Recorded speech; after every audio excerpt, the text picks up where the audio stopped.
Fala pessoal, bem-vindos a mais uma live das terças com Paulo Penha. Hoje falando aqui com vocês sobre overtraining.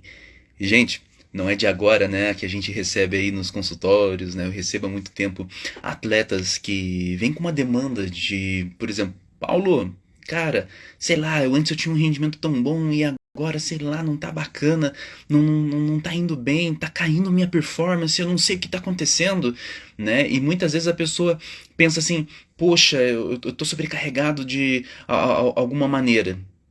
Mas a pessoa não entende que tipo de sobrecarga é essa. E muitas vezes a sobrecarga é no treino físico, que afeta de diversas formas, por exemplo, no emocional, a pessoa fica mais ansiosa, às vezes come demais, tem distúrbios do sono, sem falar de outras características no corpo que podem acontecer.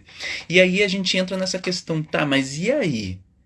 Né? Como identificar? Como ver? Primeiro, o atleta ele precisa verificar a rotina, principalmente a rotina de treinos. Uma primeira coisa que eu já mando investigar, e geralmente eu converso com a comissão técnica também, é identificar ali, tá, o que é o certo? De acordo com o esporte do atleta, ele tem uma programação de treinos, tanto técnico como físico. E primeiro, ele segue. Segue perfeitinho. Opa, então a gente já tem que identificar se há uma outra coisa acontecendo. Mas muitas vezes aí é muito simples. O atleta mesmo pode investigar e identificar, caramba, sempre é dito para fazer o meu treino físico, vamos colocar assim, tipo, 3 vezes na semana. Eu sempre acabo fazendo 4 ou 5. Por quê? Porque o atleta geralmente pensa que fazer um pouquinho mais vai fazer e criar um grande diferencial nele para ele se destacar nas competições.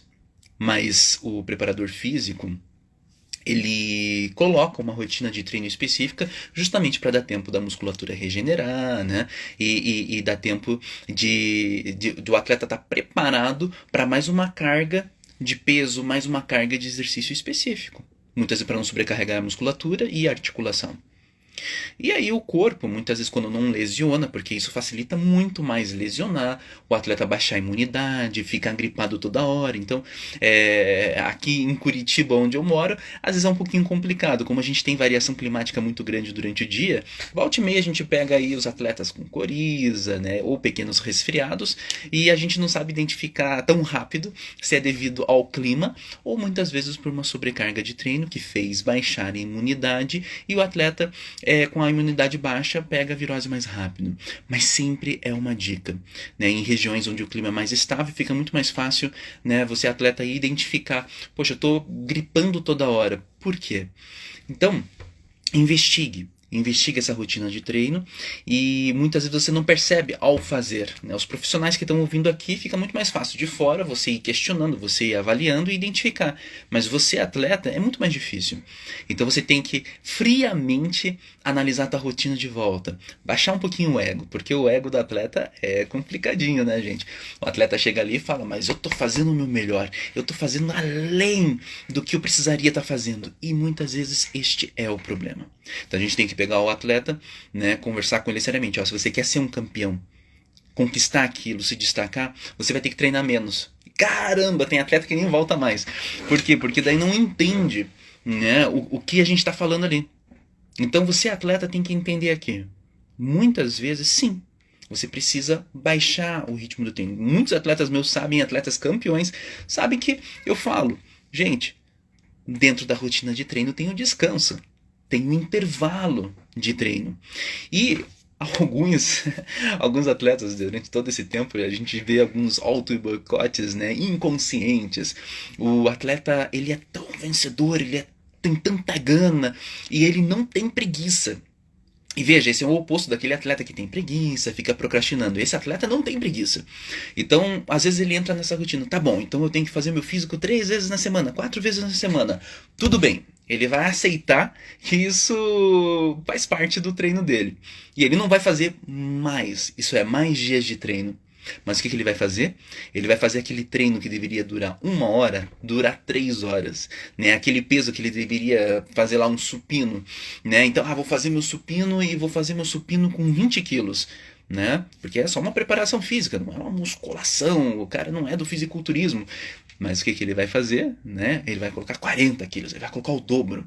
Né? Então ele vai se matar ali. Mas por quê? Porque não, eu estou fazendo, indo além, com aquela mentalidade de que sempre ir além, é o melhor para o treino, é o melhor para ele. Mas não, ele está causando uma sobrecarga, causando um overtraining, e nessa situação ele vai, se não se lesionar, ele vai entrar numa estafa mental. Sem falar das complicações fisiológicas, de maior predisposição a doenças, desde simples viroses a doenças mais complexas, né?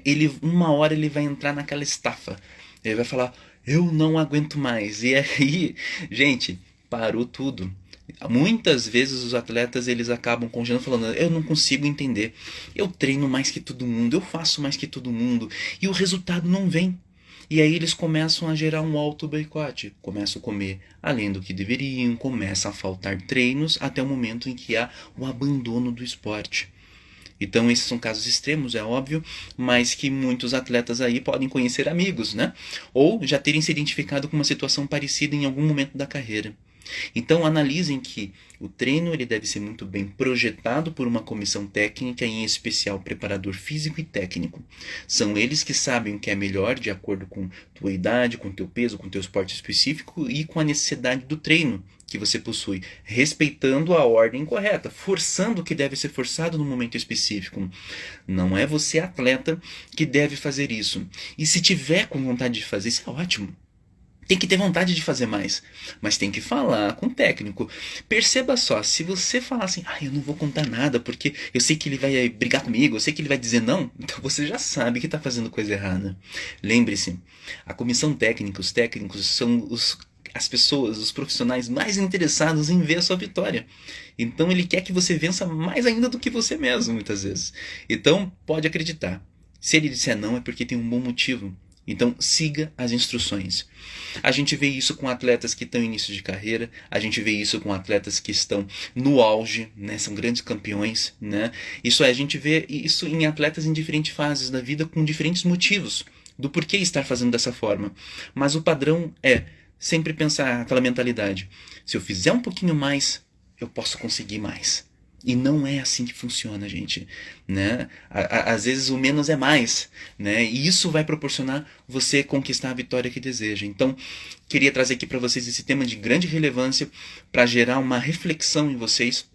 E como sempre aqui no direct, vão mandando as dúvidas, as perguntas, analisem se vocês estão num processo de overtraining ou não, e aí busquem realmente reorganizar isso. O primeiro passo é conversar com a comissão técnica, e se você perceber que há um impulso interno, que há uma força que você não consegue controlar, gente, buscar um profissional da psicologia e do esporte específico da área é a melhor coisa para você poder trabalhar isso o mais rápido possível e não perder a performance que você tanto trabalha para ter. Beleza, gente? Valeu aí, um grande abraço a todos e até as próximas terças com o Paulo Penha. Um abraço, gente. Tchau, tchau.